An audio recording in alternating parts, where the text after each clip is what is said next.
Jesus fucking Christ. The hammering of the fist against the door feels like a nail being pounded into my head, much like a hangover would if you've had a lot of wine the previous night. Did I say the previous night? Once, twice, 3 times. I let out a long, annoyed breath and bear it while pressing my eyelids shut, fervently hoping for whoever it is to just go away. I feel pretty damn awful. My face feels like it's cast out of lead. My arms feel heavy, and I feel very queasy. You know, this is what happens. It's been like this since I woke up an hour ago, or half an hour ago, and I can't summon the energy to pick myself up out of bed. So, this is what they call a hangover. There it is. I'm telling you. Don't do it. Don't drink. I wonder if perhaps this is the best treatment for teenagers who desperately want to try drinking as a way to feel like an adult. Considering how unpleasant this is, it's not something I want to repeat. Okay. When you have a hangover and apparently everything is just like amplified sound-wise, so just the slamming on the door. A series of thumps ring out again, reverberating around the small room. I wish they'd just give up already. I have no intention of getting out of bed for them. You would if it was someone you cared about. Seconds pass, turning to minutes. Well, since no more knocks are coming from the door, whoever it was must have left. Oh, thank God. Oh, the light. Looking to my clock, the time when I really should be thinking about getting dressed and ready for class is approaching. I don't think I can manage it, though. I hate cutting class, but I don't think I'm going to be able to get much done at this rate. I can tell I look like a mess without needing to look in the mirror to confirm it, too. He just feels his face. Oh, oh God, the fucking picture. The morning rush is giving me enough time to stand outside the classroom for a little while without looking too suspicious. I hope that Muto doesn't ask any awkward questions about my not attending school yesterday. I was sick, that much is true. You know, just the reasons for it that I had to hide. Confident I could get by with a tactical omission of certain truths. I stride into the classroom doing my best to appear normal. The instant I open the door and take a single step in, I can feel a dozen eyes looking at me. There's no way I'm imagining this. They're not even making an attempt to hide it. Hanako knows. My eyes take a quick sweep around the classroom and I spot Hanako. We might make eye contact momentarily before she looks down and stares very hard at her desk. Did she spill the beans? No! Muto may be okay as far as teachers go, but underage drinking on campus? That ain't exactly something that should be taken lightly. I look to him with some trepidation. Feeling better today? I like to think he knows, and he's just feeling better, like he... Yeah, thank you. He motions for me to take my seat. My legs start feeling like sticks as they carry me there. This is going to be a long day. As soon as the lunch bell rings, I'm on my way to Hanako's desk to ask her what's going on. I almost said to ask her what's going on. Hey, Hanako, I'd like to ask you a question. Hanako? Did you tell? She looks up at me and shakes her head. That's a big relief. I feel like we would have gotten in big doo-doo, like right away if she did. It's just... Oh no. Well, hello there, Hick-chan. It's nice to see you again today. Oh my God. I grimace and turn towards the unmistakable voice coming from behind me. That was way too upbeat of a tone of voice to feel comfortable, even for Misha. Misha's happy smile is nothing out of the usual. Shizune's, though, is a very bad sign. The one she wears has become notched into my brain as her "I have got you 7 ways from Sunday" smile. Hi, Shizune, Misha. You look happy to see me. Is that a rocket in your pocket?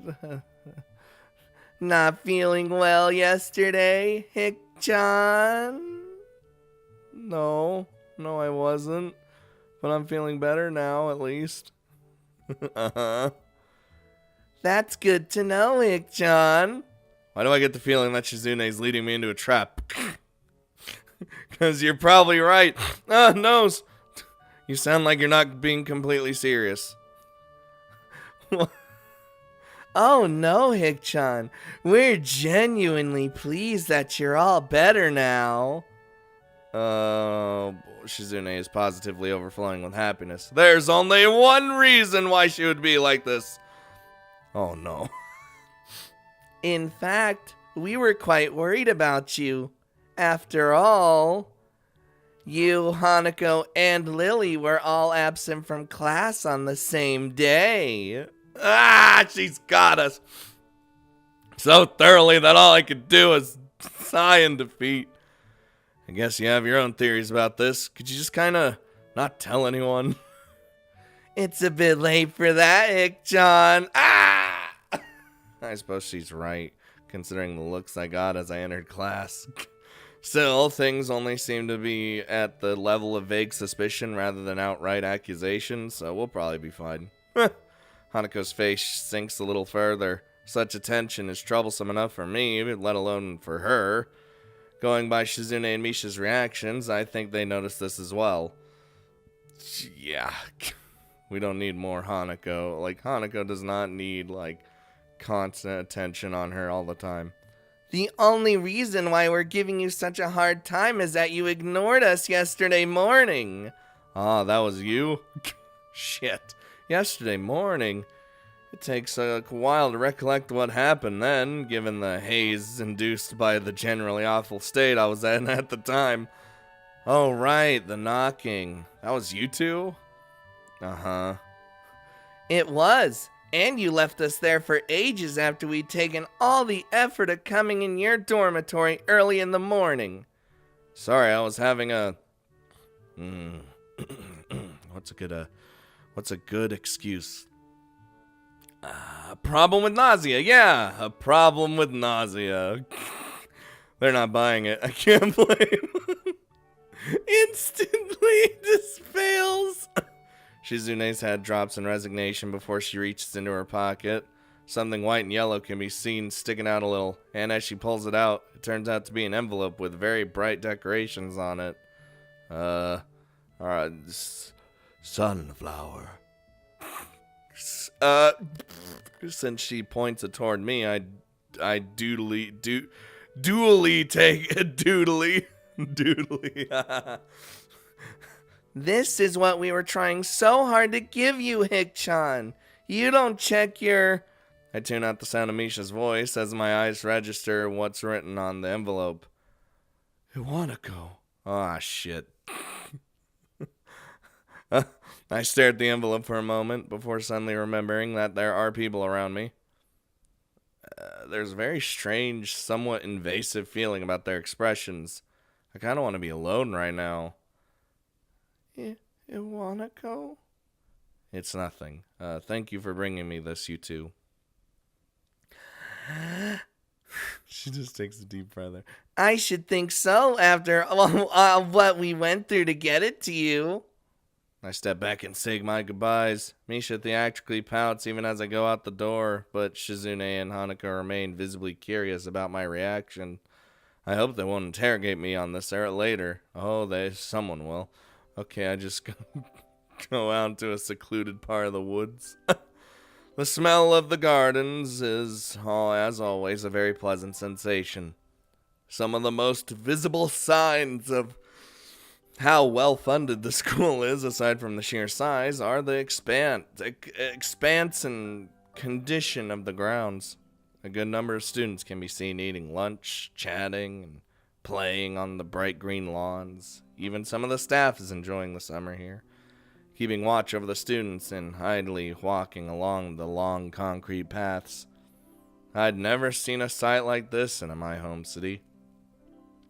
On excursions, maybe, but certainly never in the school or anywhere where I lived. Even the bench I sit on to read is warmer thanks to the summertime sun, reminding me of why I haven't worn the school blazer even once yet. Oh boy. Considering this, the sunflowers and splashes of vibrant yellow coloring adorning the paper are quite appropriate for the time. If only the words written on it were as well. Here I was, thinking I'd managed to get over her, when this troublesome thing shows up. Her handwriting looks vaguely so familiar at best, and only now that I see it again, I remember that she used to write in pink pen a lot. She was always very girly, for lack of a better term. But also, she was quite fragile. I never knew if I liked this aspect of her or not. Though with the arrival of this letter, that question seems to have become largely moot. The letter begins with not much more than an update on the state of things going on in her life. My old class had a good start to the school year. Many are anxious about the exams that are coming up in the future, etc., etc. But it ends on a very personal, if brief note. It feels a bit like she wrote most of the letter just to try and soften the blow from the ending. I wanted to somehow express my feelings, but the right words didn't come to me. I couldn't say anything to comfort you. I am really sorry for not being able to support you when it mattered most, even though I like you so much. At least now, finally, I could be more honest. Well, if I could go back to those quiet days in February and March, I'd tell you to not give up on yourself. That's what I would say. Maybe you wouldn't have drifted so far away if I had just said something. I hope you managed to get back on your feet on your own. Now that the distance between us is also physical, it also feels more final somehow. I wonder if we will meet again. Perhaps it's for the best if we don't. Still, if you would like to correspond with me, by all means write me back. I'd very much like to hear about your new school and how you're doing. I wish you all the best. Sincerely, Hanako. And so that's that. Our relationship is over. Nice, neat, and tidy with no ambiguity. I haven't held on to any illusions that it could ever begin anew. The last time she visited me, neither of us said a thing, except for the one word she said as she left for the last time. Goodbye. Feels bad. Be that as it may, this feels more final. The capstone on an experiment that both of us tried and failed at. Like he just puts the letter down. A loud shout draws my eyes away from the letter. Oh, it's just some students horsing around with one of the teachers standing nearby coming over to talk to him. Are they okay? Oh. A tentative voice comes from my side. For a moment, I assume it to be Hanako, but it's actually Yuko. Oh, hi, Yuko.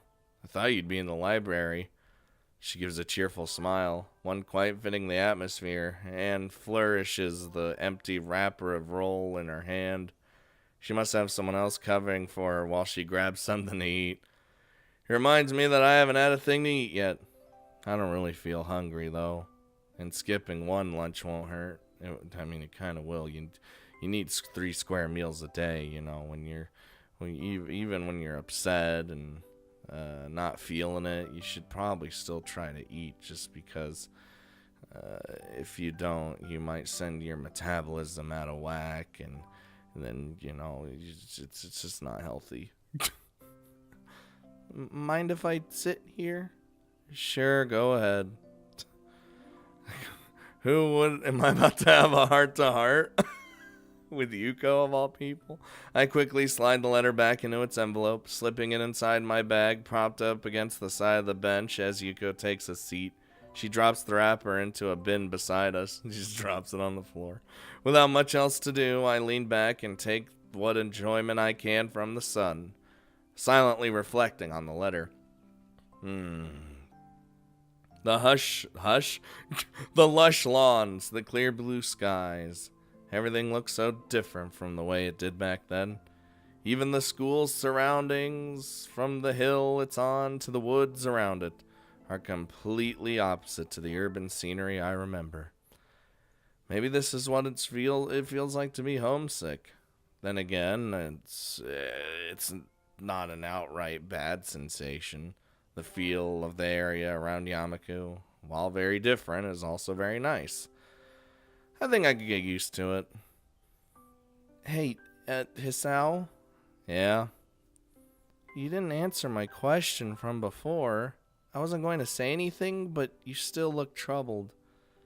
If you don't want to say anything, though, that's okay. I don't mind at all.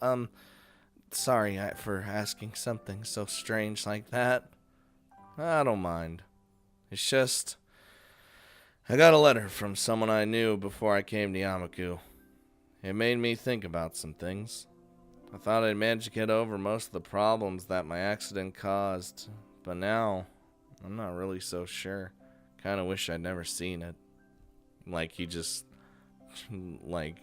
should taken the path of just not even, getting the letter and just putting it somewhere else. This is my past now. I'm moving forward. I don't think that's good, Hisao. When my boyfriend left me, he did so very suddenly and never let me know why. At first, I was very depressed about it, but I decided to forgive him. Man, you forgave him? Couldn't he have at least talked properly with you about it? I know, right? He was always one of those people that found it difficult to come close to others. In the end, I decided that I fell in love with him for a reason. He's a good person, and I think that if I had been in his position, I would probably have found it just as hard to try and talk to him. I don't really see the connection to the letter I got, though. I mean, how should I put this? It must be very hard for that person to send that letter, and if they did, I think they must have thought very hard about exactly what to say. Hanako managed to write this letter and bring a final close to our relationship, something that I'd never managed to do.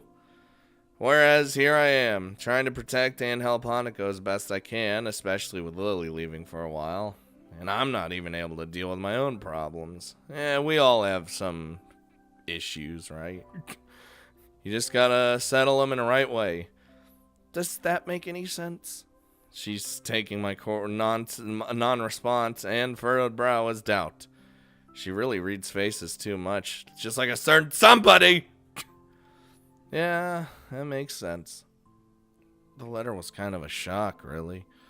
I think I tried to fool myself into thinking that my life reset when I came into Yamaku, but now I'm suddenly aware that it didn't.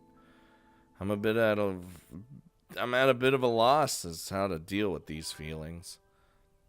I think it's something that's something I can't really help you with. Sorry. It's fine. I think being able to talk with you helped out, maybe sort some things out a bit in my head. So, thank you anyway. She nods and smiles sweetly. Yuko's a nice girl, so it's a shame she's so highly strung so often. Oh my god, the school bell ringing out startles us both. I was supposed to be back before the bell. Oh, whoops.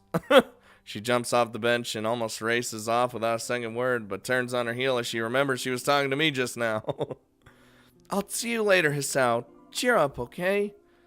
I'll try to. Thanks, Yuko. Who would have thought this heart-to-heart would have happened? With a quick bow, Yuko takes her leave and begins her rush to the library. Her flight catches the eyes of a few passing students, who are unenthusiastically trudging back to their classes after their fun. Reluctantly standing from the bench, I dust myself off and join them. Even while I walk through the gardens back to the main building, the thought of the letter in my bag doesn't stray far from my mind. We gotta put this letter somewhere. We're gonna dwell on this too much. Like, it's fine. We have a new life now. It's over. Oh God, now I'm in the dark. The dark city streets. What have I become? The feeling of walking through the streets is one of a very deep nostalgia. While Yamaku may be like the reverse of where I lived in the past, the city at night is amazingly similar. My eyes are moving constantly from the bright electronic screens glowing high in the night sky, to the street lamps piercing the darkness with their light, to the businessmen enjoying themselves after work, and the busily talking couples on dates. Even if I don't want to, I can't help soaking in every aspect of the city. I savor its familiarity like a sweet candy sitting on my tongue. I almost said sweat candy. Now that is something that I'm sure people would be interested in, but I'm not one of them. Lily is walking to my left with her cane swinging to and fro, holding on to her sister's arm for guidance while talking to her. Compared to traveling by taxi or bus, being driven by Akira is in her rather nice car was a much more enjoyable experience. It's the this side. Maybe not for the person on my right though. While Lily was used to her sister's driving style and I quite liked a bit of excitement, Hanako was holding very tightly to the door for most of the trip. That would have been me. Straight up. I don't like crazy driving, alright? Just take it nice and slow. Because I might have a panic attack.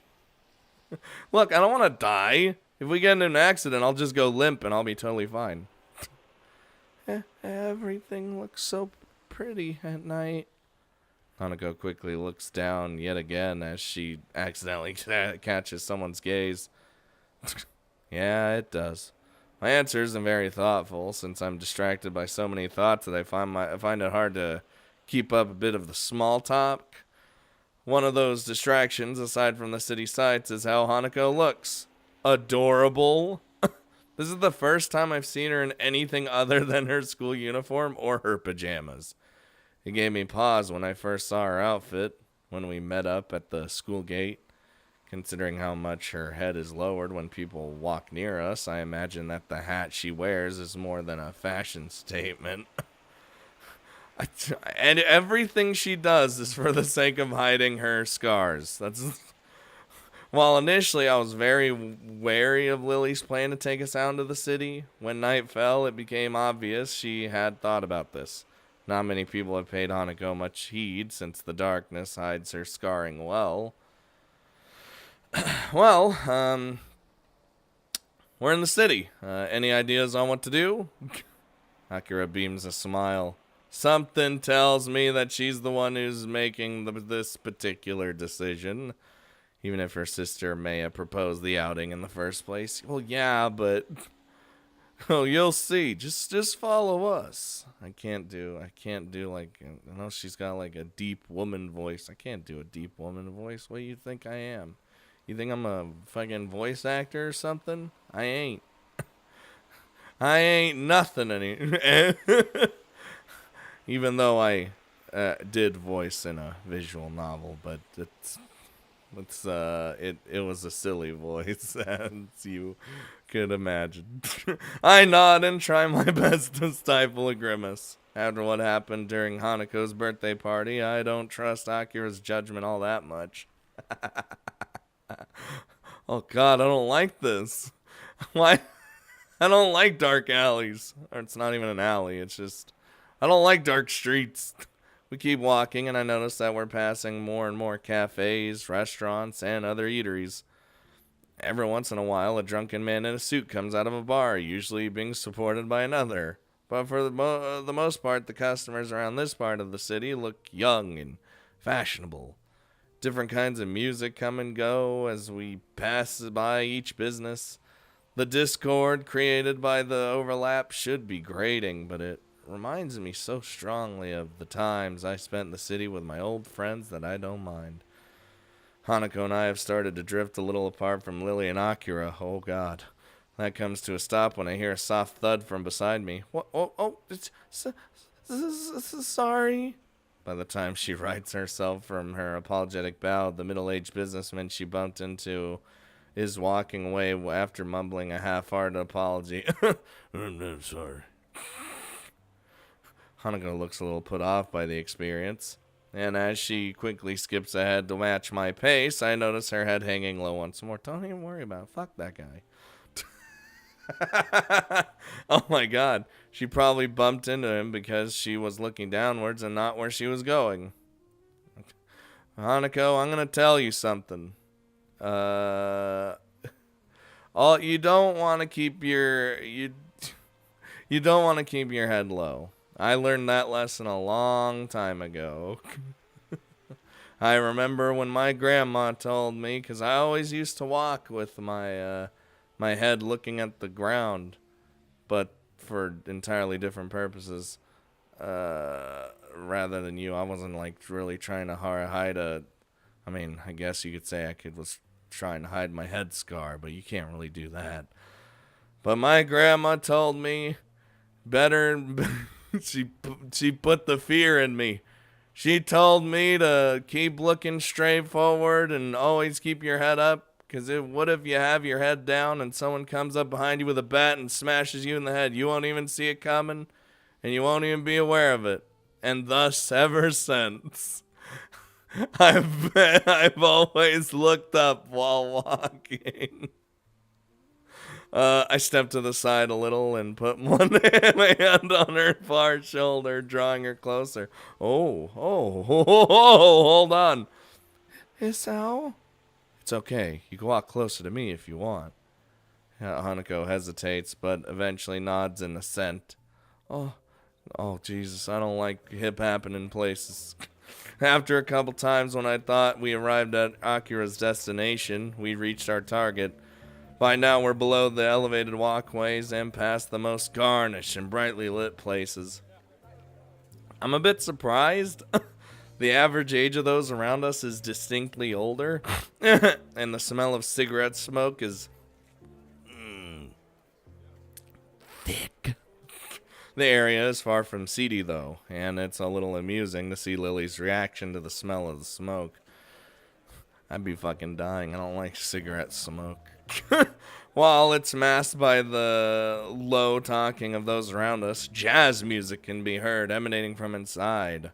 Looking up at the dimly lit sign, it becomes obvious why. A jazz club. Now I gotta admit, this is not what I expected. Lily gives an amused snort and a smile. Somehow I feel like I should have known it, Akira. As we talk outside, I notice more and more odd sideways glances directed our way. People awkwardly catch themselves staring and look away, but that just makes it more obvious. I had noticed this occasionally when we were walking, but it's more pronounced now. That's because we're actually at a place. I've never experienced anything like that in my life. An average-looking Japanese teenage guy, just a little taller than normal, isn't the type to draw attention without making an effort. Hey, come on! Just because you're teenagers doesn't mean you can't have a taste, right? Well, I don't really mind the music, if that's what you mean. I don't mind it either. She's only just managing to force the words out. It contrasts heavily to when we're alone in Yamaku, and it disappoints me a little that she's so highly strung for what's supposed to be a good time out on the town. It's Hanako. Give her a break. It's hard to read Hanako's face as she keeps looking downwards. It's little wonder if she doesn't often come out into the city because of this. And it makes me a little thankful that my own scarring is easily hidden away deep in my heart. Lily has a similar way of attracting people's gazes, but the reason for it is clearly different. She hardly looks like a native, and the same can be said for her sitter. A sitter? Her sitter. Her sister. Thank you, Brain. That was actually pretty funny. That much is far more noticeable than her blindness from a distance. Well, I mean, from a distance, but then you get close, she clearly looks foreign, and she has a cane. Like, she may not be able to see this for herself, but I have little doubt she can hear the odd whispered phrases from people who think they're out of earshot. Be that as it may, she doesn't seem to show any sign of either annoyance nor pleasure at the attention.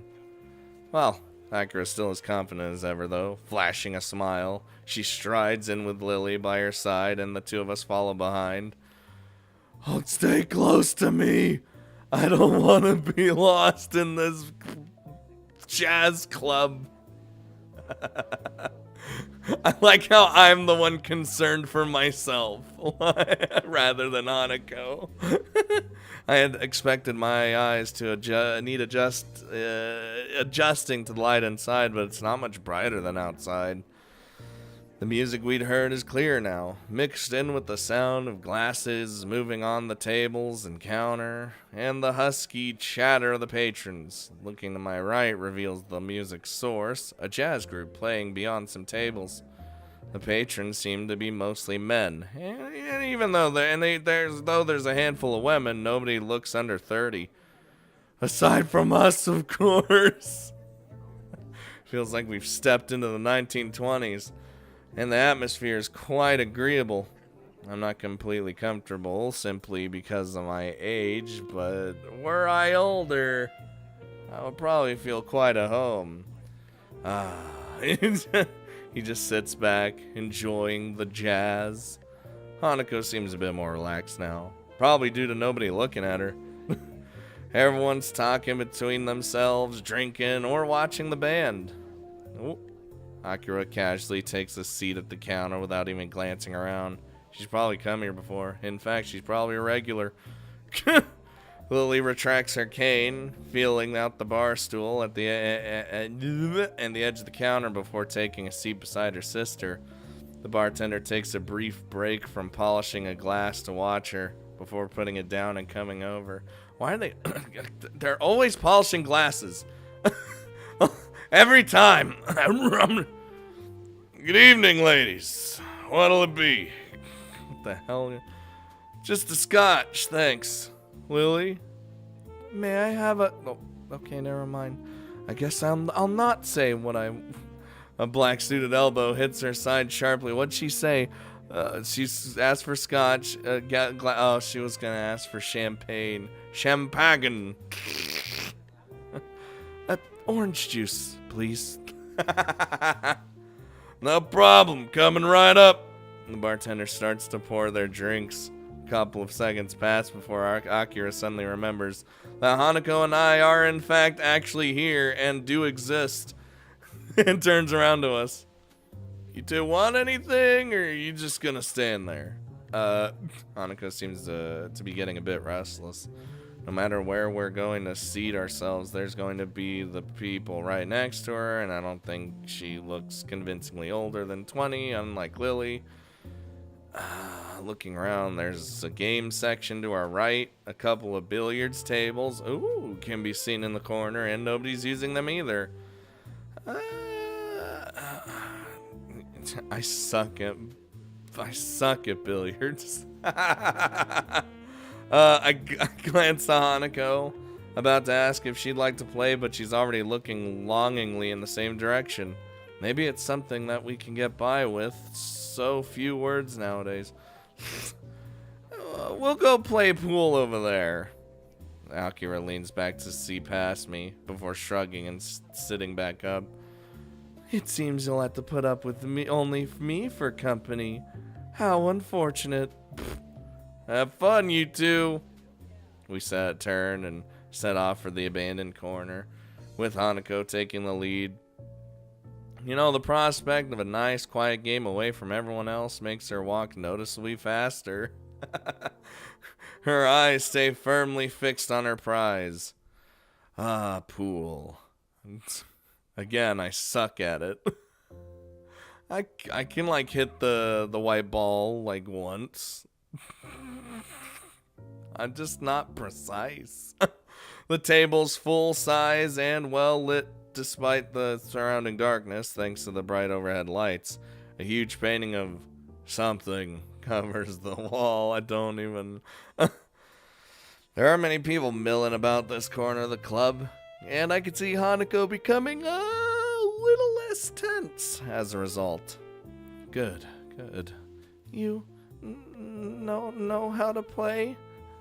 Not an expert, but yeah, I do. Then, 8-ball? Sure.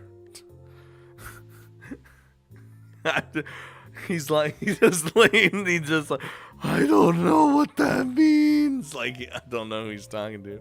Hanako gets the chalk and 2 cues from a set of hooks against one of the walls, while I fetch the balls from the table's pockets and grab the rack from a shelf underneath.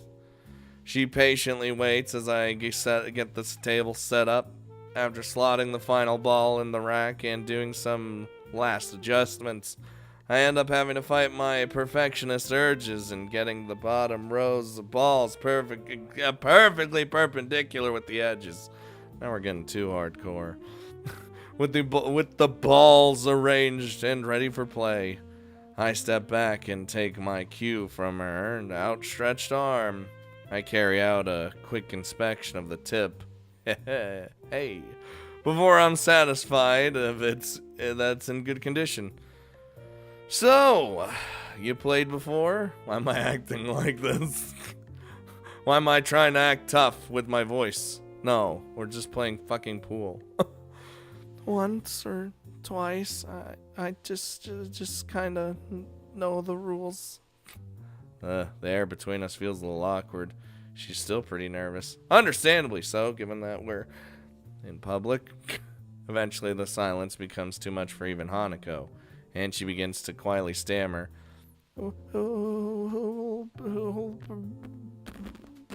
Break. Jesus. I couldn't even get the word out. What the fuck? I think for a moment before reaching into my pocket and drawing a coin. I'll take heads, your tails. Oh. After a nod of agreement from Hanako, I flick the coin up in the air, catch it, and flip it over onto the back of my left hand. Looks like it's you that gets to break. Oh my god, we get a CG of her playing pool! I didn't expect this. Hanako nods again before taking up her position at the end of the table. Look. Oh, god damn it, I keep doing the thing. I can't play pool. I suck so hard.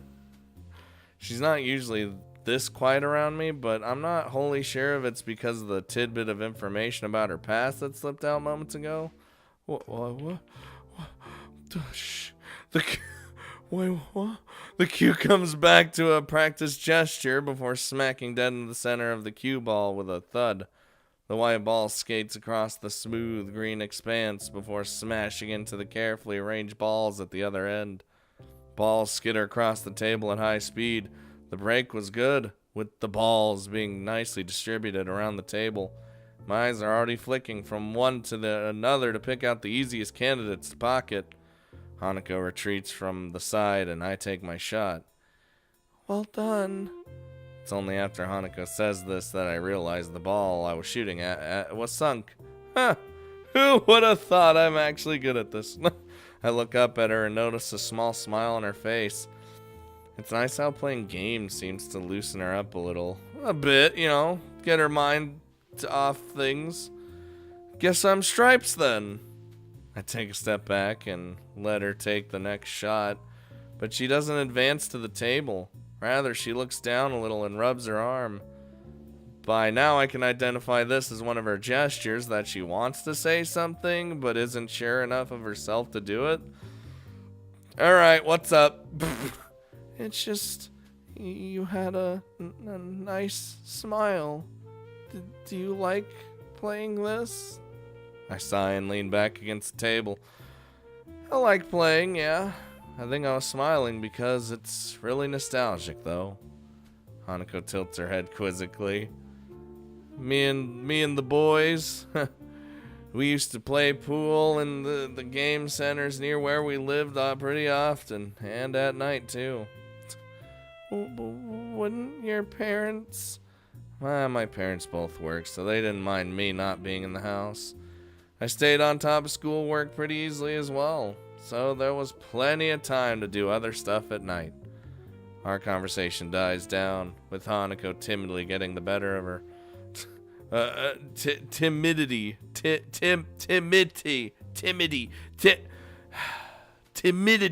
Thank you, brain. Jesus. In response, I get off the table and let her take her turn shooting.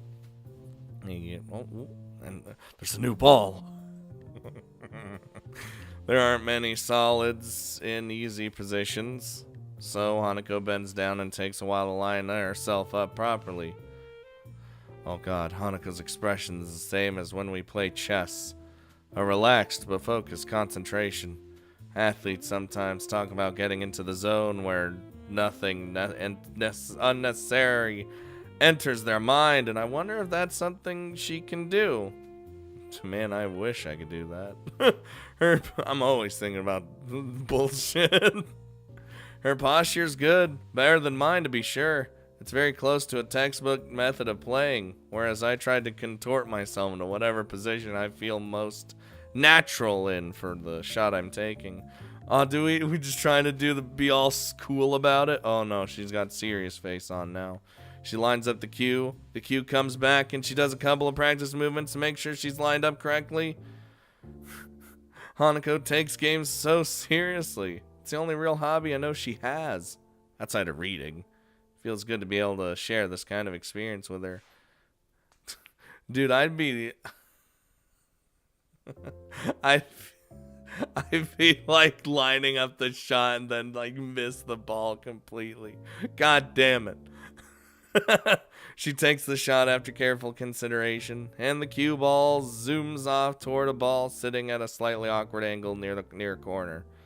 Hanako's careful preparation pays off as the cue ball hits and sends the ball rolling towards the corner pocket.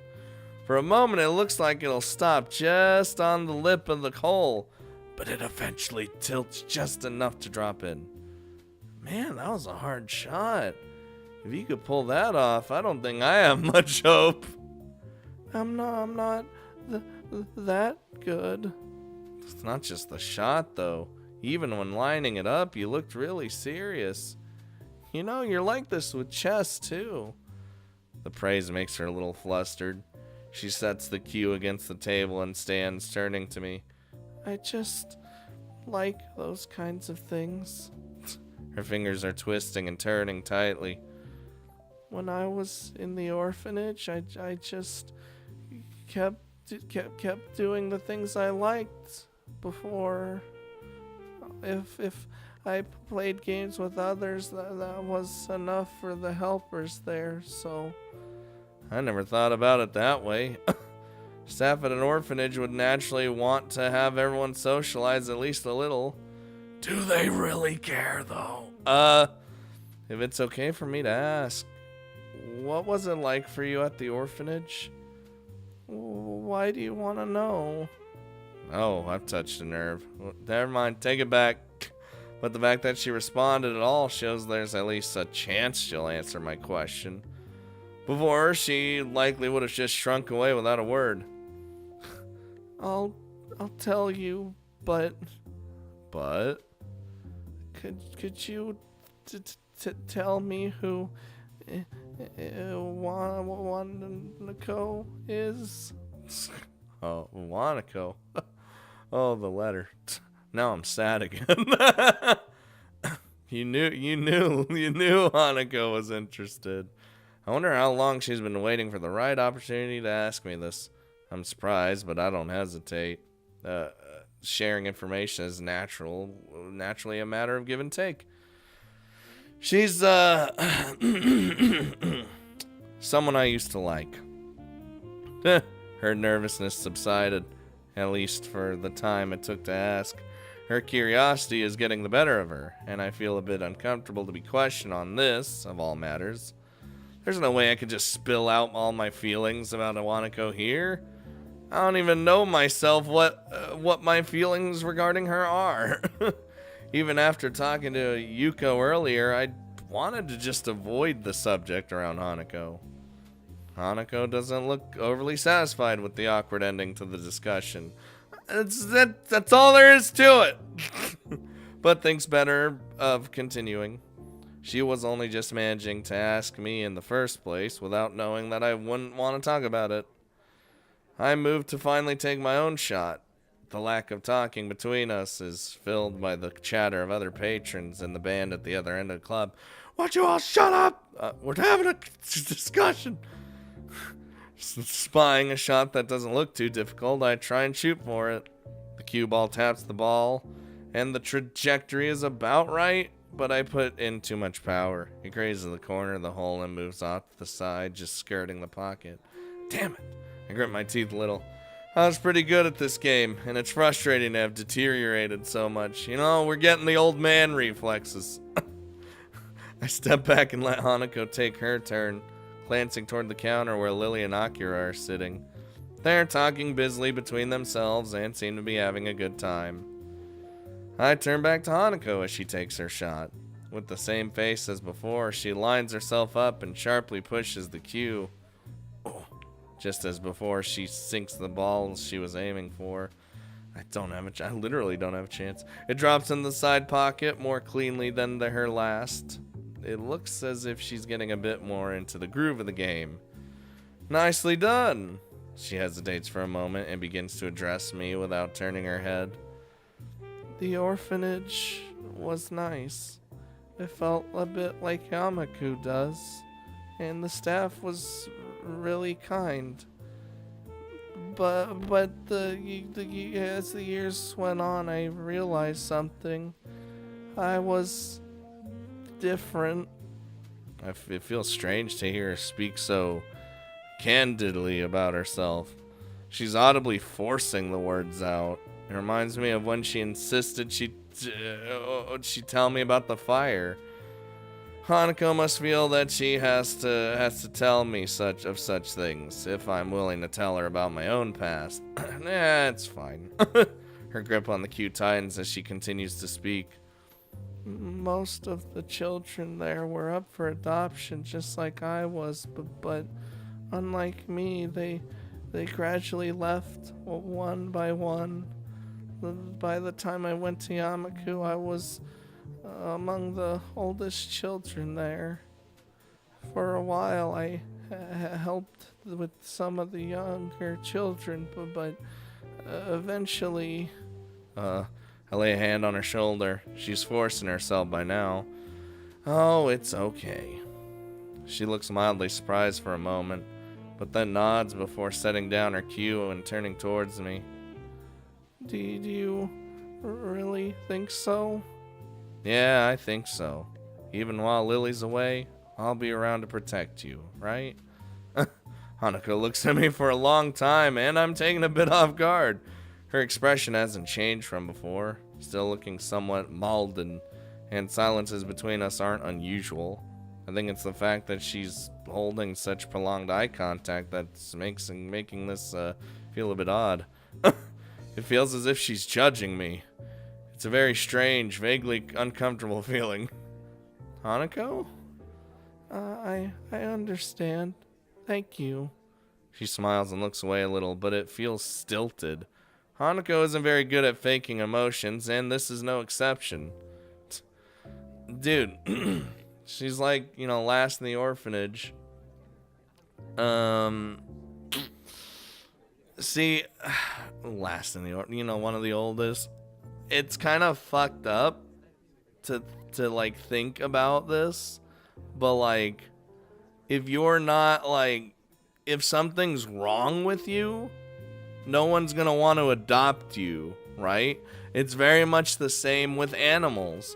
When you have an animal that let's say missing a leg or missing an eye, as my dog was, most people are less willing to adopt said animal.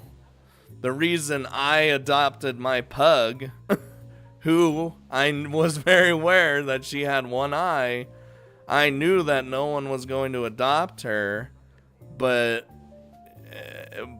she was like the most lovable animal in the adoption, the doggy adoption center, or the rescue rather.